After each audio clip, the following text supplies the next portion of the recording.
Hi, and welcome to the talk recordings from our day of reconstructing the past in Leicestershire and Rutland, held at the University of Leicester on 25th November 2023.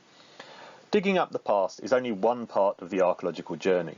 Once excavation is done, considerable time is spent analysing and interpreting the discoveries to tell the stories of those places and their past communities. Part of this process often involves collaborations between archaeologists, artists and artisans to create reconstructions which bring the past to life. Creating visualizations of the past is an engaging and memorable way of sharing stories and connecting wide audiences with the heritage around them. Over the past 20 years, ULAS, working in partnership with commercial clients, local community groups, museums and other heritage organisations, has uncovered some incredible unique finds in Leicestershire and Rutland. Over the following talks, we are delighted to share with you the latest research from some of those projects. Our first speaker is Matthew Beamish, Project Manager at ULAS, who will be speaking on crafting with bark experiments to remake the Enderby Shield.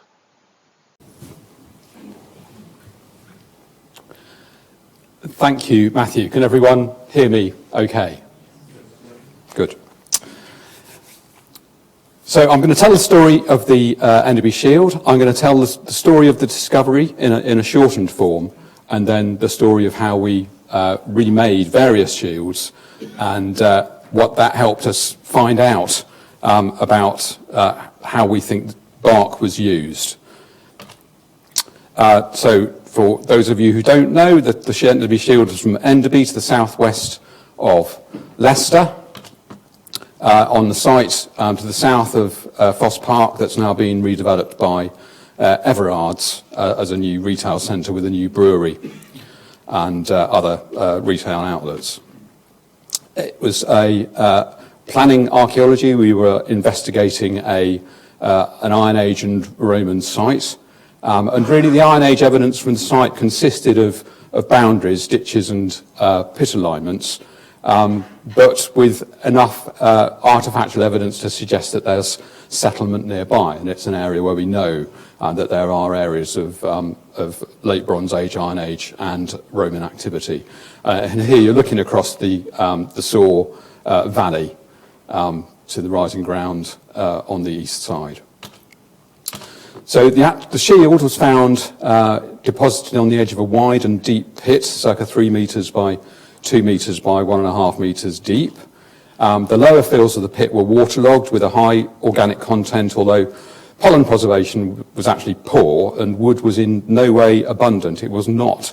There was not a lot of wood that came out of the pit, so what we got was obviously very special and we were lucky to get it.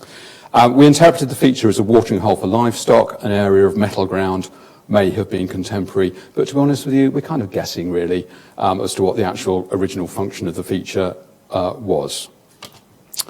The pit, we know, was recut with a deeper and wider pit in the Roman period, and that was then subsequently infilled. So here we have a small area on the site. We've got this metal surface here. Can you see my mouse? Yeah, you can see my mouse there. And a number of pits over here. This is where the shield lay, and it's actually in an Iron Age pit that's then been cut by a later Roman pit. There's a section across the features. The actual fills were very, very similar, and the distinctions between the Iron Age and the Roman pit at lower levels was not very clear.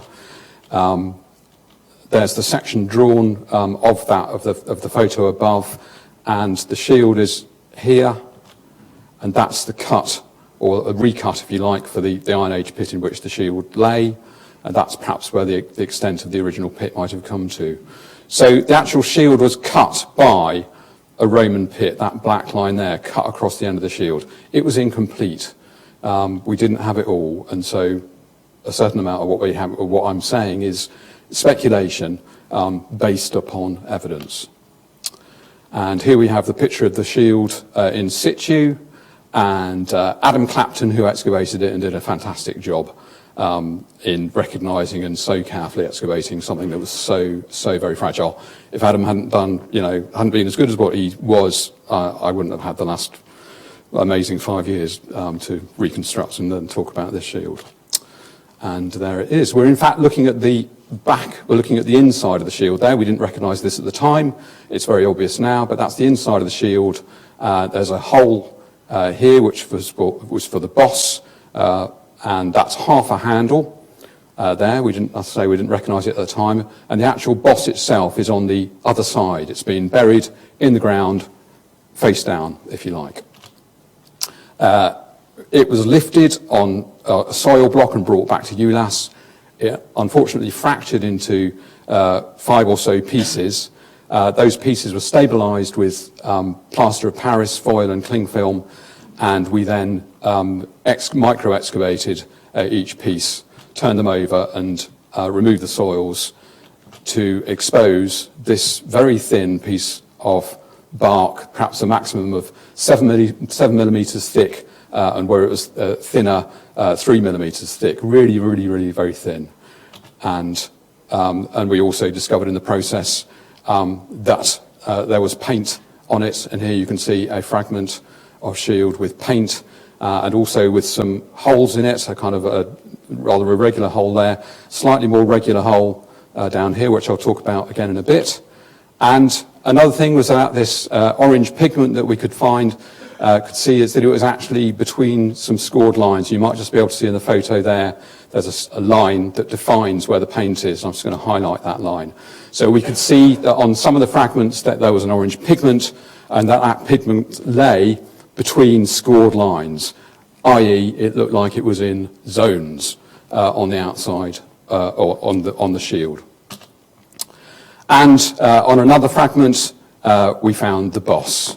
And there's a picture of the boss just as it was excavated. So a woven basketry boss. Following a successful pilot scan, all the pieces were CT scanned at Leicester Royal Infirmary. We employed a wood specialist, Mike Bamforth, to record and report the object. And after the CT scanning, it went out to York to be looked at by a number of specialists. After that, analysis and conservation, the shield was moved to the British Museum in July 2019 after donation by Everards, and then further CT scans with a micro-CT scanner were undertaken on the boss in March 2020, and there was further identification of the plant materials used in the construction by Caroline Cartwright at the British Museum, and also detailed work by the conservator Barbara Wills that exposed new elements that were really, really useful in actually enabling us to be more certain about the form of the shield. Julia Farley and then Sophia Adams were in post as curator of the European Iron Age at the British Museum, and their support has been central to our success. So here's a fragment of shield going into the CT scanner at Leicester Royal Infirmary in August 2015. Here's one of the scans, and the CT scan effectively it can show you layers within the body of the shield. It's only one. It's slices. It's layers at one time, and so this is one of the fragments of shield. This very dark shape up here, that's in fact the handle, and then importantly in this scan we've actually got another very dark line here that doesn't look like it's the shield bark, and it's not, it's something else. And here's another fragment. This is actually the fragment that had the paint on it that I was showing you the photo of, and that's we've got the general bark body that you can see, this kind of light grey, and then running across it is a dark stripe there, and that's another one of these extra components. It's what we call laths. It's a lath of wood that's been inserted inside the bark. Why, we didn't know. And here is the CT scan of the boss that happened at the British Museum. The boss was initially thought to be made out of a single coil of willow that had been bound with flat bast fibres, but the micro-CT scan at the British Museum actually showed that it was more complicated than that, and the actual body of the boss is actually multi-stranded, and hopefully you can see that in the photo. You can almost see a kind of rope-like quality to the circuit that's making up the boss foundation. And there's a little automated run of the CT scan that's just going to play now. And if you look carefully, you should be able to see that there's kind of multi-fibres in the wall of the boss. It's not a single rod of willow that's been coiled round and bound in a kind of snail. It's actually a rope. We think of thin willow rods that have been hammered and twisted to make a rope that's then been bound. And the hammering and the twisting of these fibres and making a rope makes it much, much more stronger than a single willow rod that's been coiled and bound, because that single willow rod is inclined to kink. If you can imagine taking a green stick and bending it, sometimes it will bend, sometimes it will want to kink. And so actually making the rod out of a multiple strand and hammering it and twisting it meant that they could get a much tighter boss. And you can come and have a look later on. It's no good hiding it. I'll show you now. This is one of our better recreations. And this has got a boss made from a multi-strand willow rod that's been bound with lime bast fibre. And it's tight. It's hard. You could, confidently hold this and have quite a lot of protection for your hand from that, and also be able to hit things with it as well. So, and please do come and have a look at the shield later on today and have a feel for yourself. Two fragments from the shield, one from the bark and one from the boss, were radiocarbon dated and provided consistent dates. So they're not particularly good dates, they're quite wide, but both dates were consistent with each other, which gives us confidence that the dates have meaning. And effectively, we know that the shield is Middle Iron Age.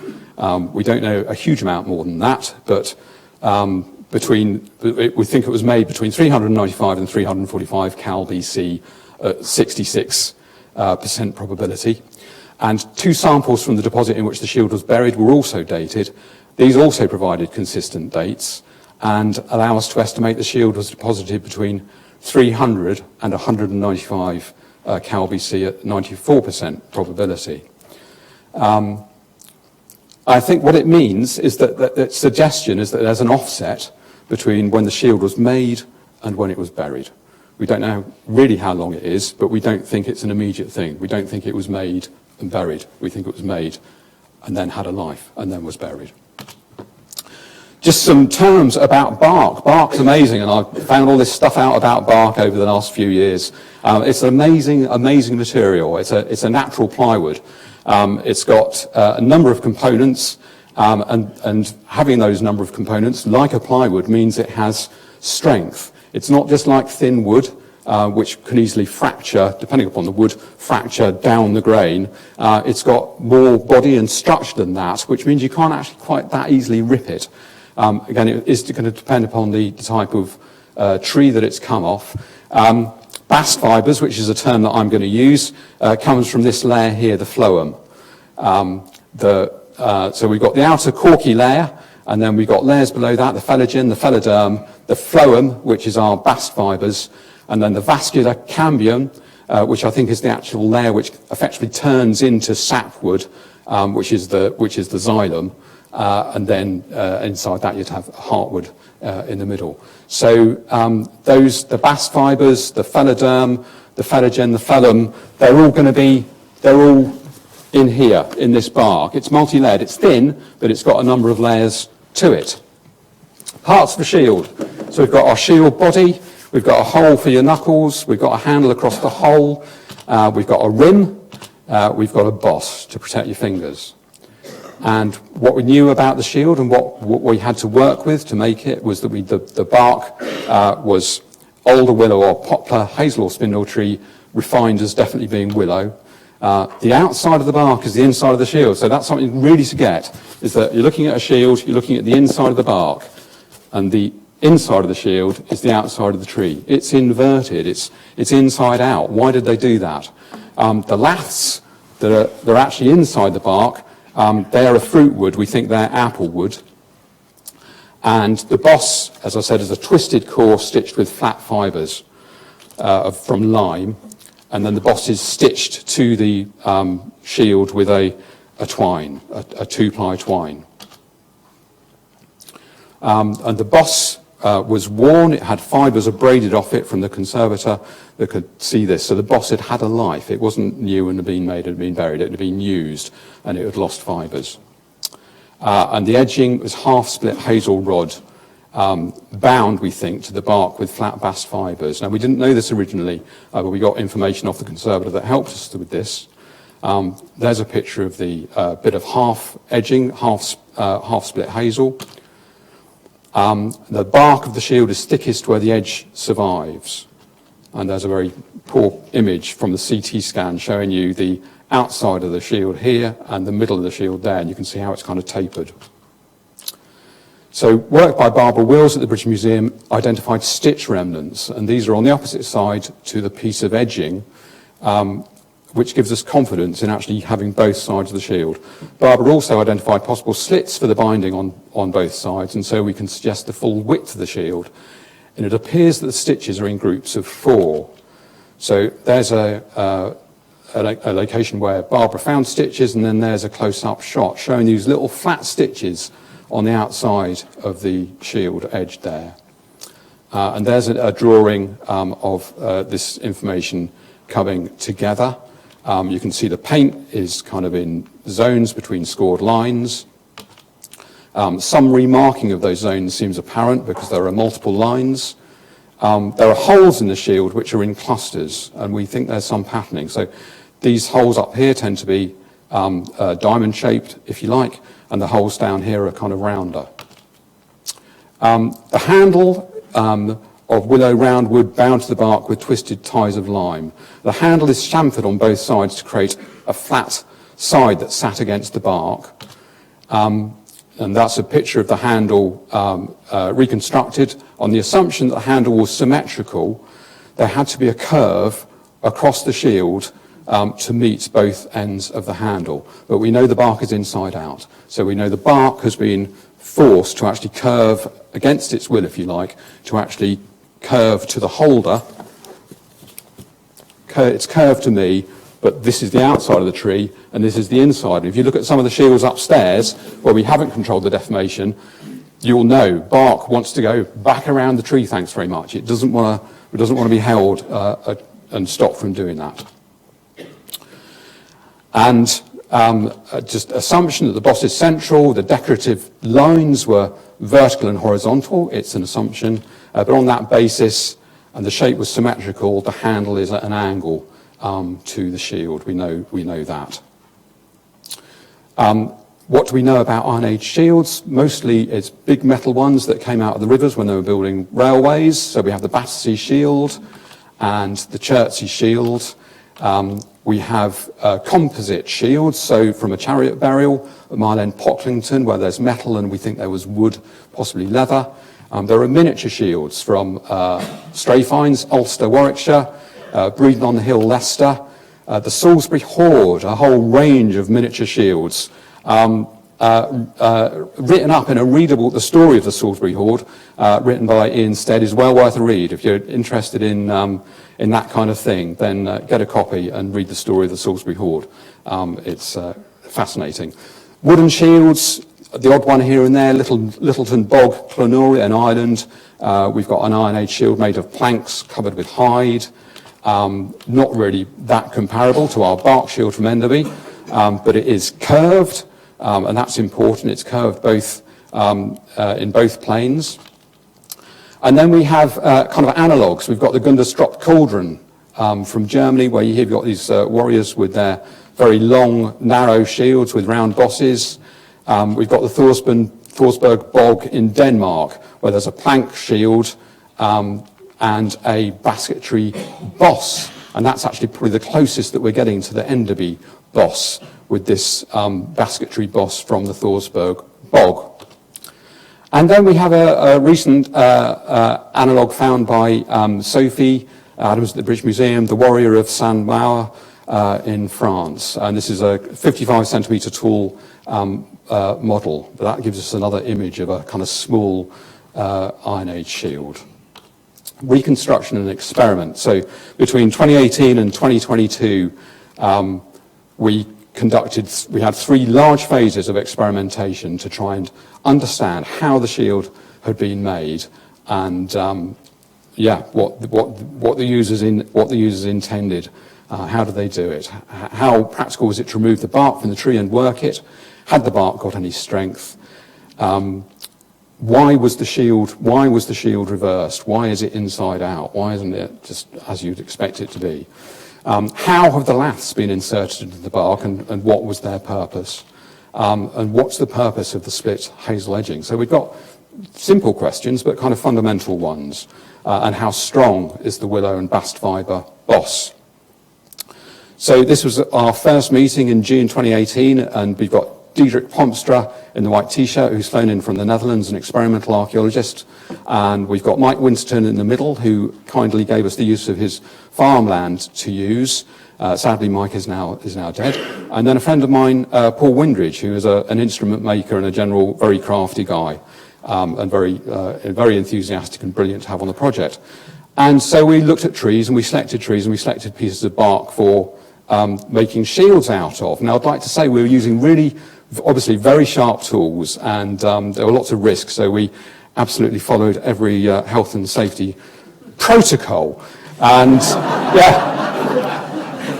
So, but they didn't want the bark at the bottom of the tree because it had got knots in it and imperfections. It had to be a bit of bark from higher up. So next time around we did go for ladders. And yeah, and actually the process of getting the bark off the tree is, if you know to cut deeply enough through all the layers, all those layers that I was showing you with their fancy names, you've got to get all the way through and get through the fibres at the base and the layer that's turning into wood, get through that, and then it actually comes off quite easily. And you do it when the sap's rising, so perhaps between April and July, or April and August. You cut through, gently lift up an edge, and then we found pushing your hands in underneath to relieve the pressure. I mean, it's tight, but if you force your hands in, the bark eases off and comes away. And you get to take slabs of bark off really quite easily. We kept them wet in gravel pits that have been infilled on the site that we're working on.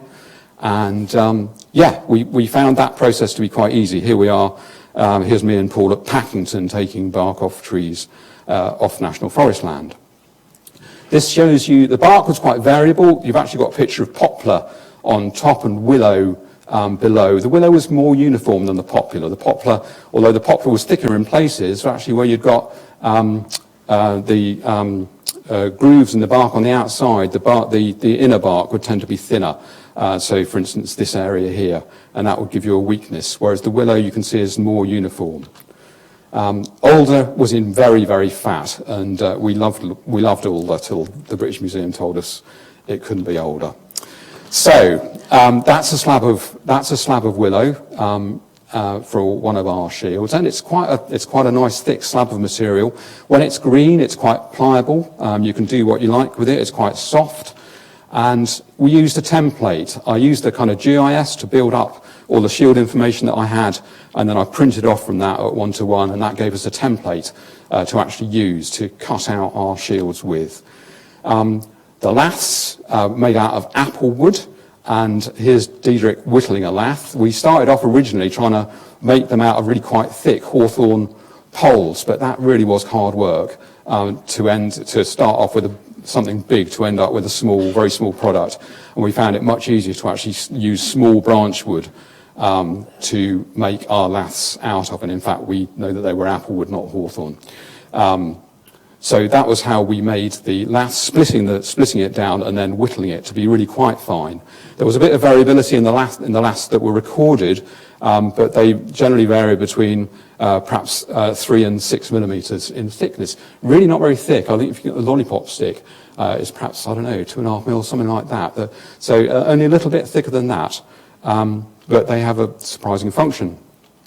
And here we are inserting laths into a shield. This is in our 2022 experiments. And we're using a sharp knife. We've cut our shape for the shield, and we're deciding where the laths are going to go from where our template is that has got all the records from the original. And we're effectively cutting a channel into the bark with a sharp knife, and then we're going to insert a lath into that channel. And that here we go. So we're just using effectively a wooden mallet to tap this lath into the bark body. And as long as you do it carefully, we found this quite possible. Ideally, you want your channel to be a bit wider than the lath because the bark grips on it, and the further the lath gets into the bark, the tighter it's trying to grip onto it. So if you can make your channel actually a bit wider, we found that made it easier. In the first experiments, and you'll see this on the shields upstairs, we put the laths horizontally across the full width of the shields because it was so unknown to us that I kind of wanted to do something that we thought we could achieve rather than putting them in on the angle, which is actually how they were in the Enderby Shield itself. And in our second experiments, we started putting them in on an angle. So here you can see a lath on an angle. And we also tried extending them to the edge of the shield because we really weren't sure about the evidence of the fact that the laths stopped within the shield body. It's kind of, the actual shield is you can't handle it. And our evidence for the laths really came from the CT scans. So we had to be trusting of the CT scan data that it was showing us the full extent of the laths. But we revisited the data many times, and I'm absolutely confident now that as we have the laths, for instance, in this shield, where they stop. There's a lath coming in here, it stops there. There's a lath coming in there, it stops there. Perhaps you can see it in the light. You can kind of see that they're blind, if you like. They go into the shield and then they stop. That's what they were. They weren't continued to the edge. And then the split hazel edging, that was easy enough from hazel coppice, hazel rod split in two, and then bound to the edge of the shield.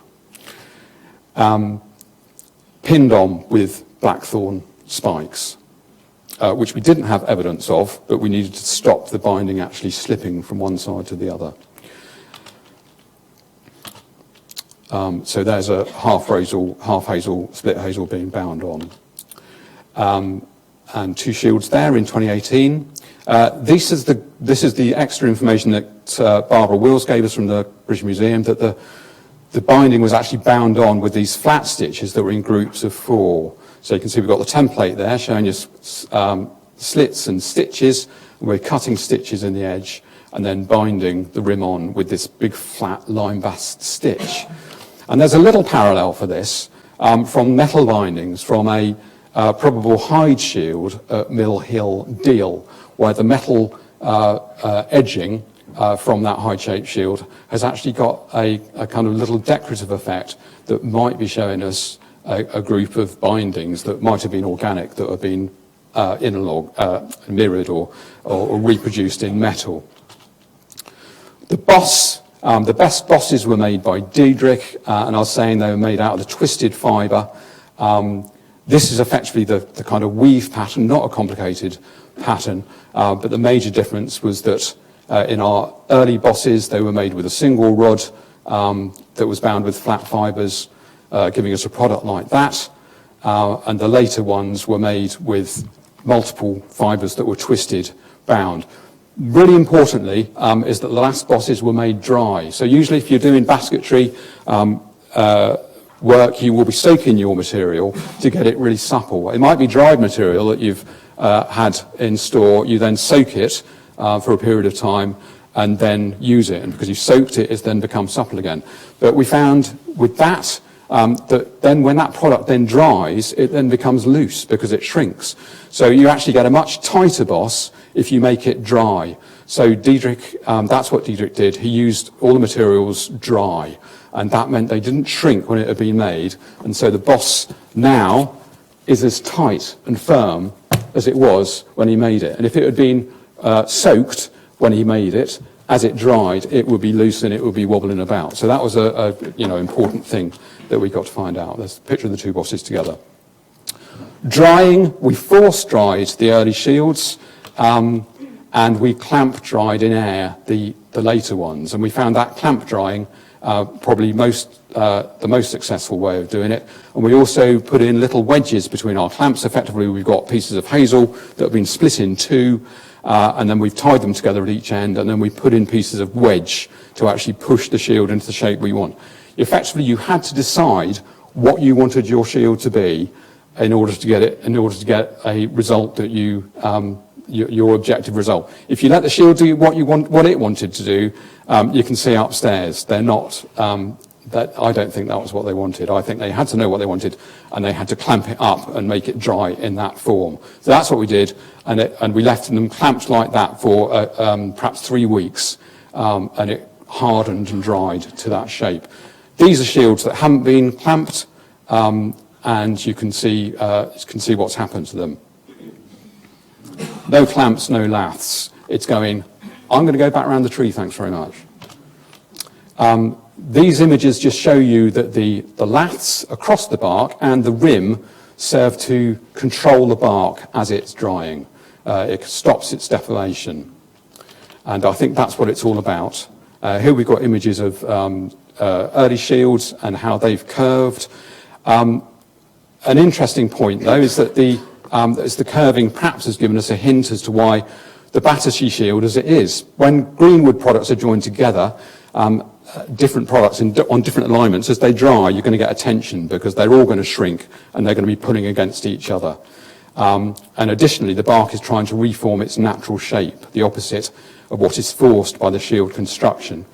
And the figure of 8, or wasted shape, that you're seeing on both those shields is reminiscent of the metal example from Battersea, although we now think the Enderby Shield was in fact more ovoid and tapered. So there's reverse images of those shields, and there's the Battersea Shield. So I think in the process of our experiments, we may have found a reason as to why the Battersea Shield, which is flat, is in fact wasted. We think they might be mimicking a shape of, that organic shields had, but not the Enderby Shield. The shape where it's curving in both directions, it's a hyperbolic paraboloid, or better remembered as a Pringle shape. But I don't think there was actually that much curve on the Enderby Shield. Here's images of our best shield.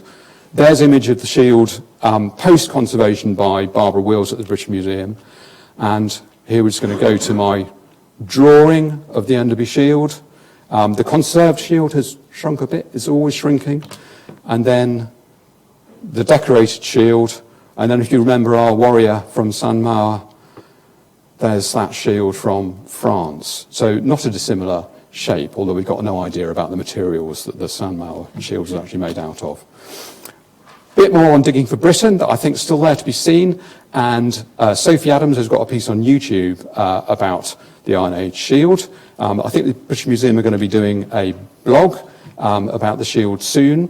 Testing and understanding how the shield might have been used. In 2018, we did some quick anecdotal, really firing longbow arrows at one of our bark shields, and to our amazement, the arrows actually bounced and didn't. Some of them penetrated through where they hit a lath, but some actually bounced through. And we were absolutely amazed at this. As I was saying earlier on, that there are holes in the Enderby Shield, and Rachel Crellin, who looked at the holes for us when we were reporting it, was happy that some of those holes had actually been made by a weapon, possibly a spear. So you've got a hole there that we think might have been made by a spear. And other holes, not obviously a metal spear, but they do look to be impact holes. There's one of those holes there. Now, there's a class of artifact from the Iron Age that's usually interpreted as a weaving pin, and that's a bone pin made from sheep or goat or deer leg bones. And I wonder if our holes in the Enderby Shield might have in fact been made by a bone spear, a bone tip, a bone point. There you've got a picture of a bone point there. There's been experimental work by Torben Scharzer in Germany where he's looked at the efficacy of bone points and found them to be pretty good. We've got a project just starting up in engineering here at the University of Leicester where we're going to be putting a shield underneath a drop test tower and dropping spear points onto it and recording actually what happens to the shield as the point hits, and we'll be incrementing the force that's used. The bark, the trees, you'll be wondering, the bark grows over. I revisited the trees, and the bark actually heals itself at the sides and underneath. And if you don't ring the tree, and the tree's healthy, then it will survive this major loss. A brilliant project we've been involved in, and lots of people from, there's Mike Bamforth there, and Dietrich Pomster, and Sophie from the British Museum, other people from the British Museum, a wonderful thing to have done. A unique and exciting object, probably commonplace in Iron Age Britain, but the circumstances for preservation and recovery extremely rare. Easily constructed with woodland products in a short time period, and the bark has much more resistance and strength than might be guessed at. We've demonstrated that stopped laths can be fitted within the bark. We've shown that the bark needs to be controlled as it dries to stop it distorting, and that the laths alone were perhaps not enough to achieve this, but simple clamps will work. Control tests need to be carried out to produce clear information on the effectiveness of a bark shield made this way. The object is now on permanent display in Gallery 50 at the British Museum, and will hopefully attract much attention and be enjoyed by many people in the years to come. And here we go. So there's Chertsey, there's Battersea, there's Enderby, and on a nice angle so you can see it. And thanks to a whole load of people who've been, brilliant to work with. Thanks very much.